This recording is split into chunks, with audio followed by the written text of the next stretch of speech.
How to link pages in Figma. Hi everyone, it's Sophia to assist you today. Without any delay, let's jump right in.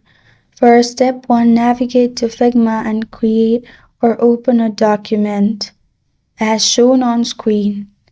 After that, step 2, click on any text in which you have to attach your link. Click on the link icon as shown on screen.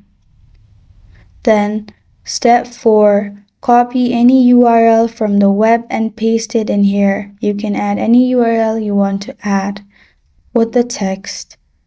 After that, step 5, double click on the text and the link will open as shown on picture. This is how to link pages in Figma. Thank you for joining me today. If this video helps you out, please leave a like and subscribe for more.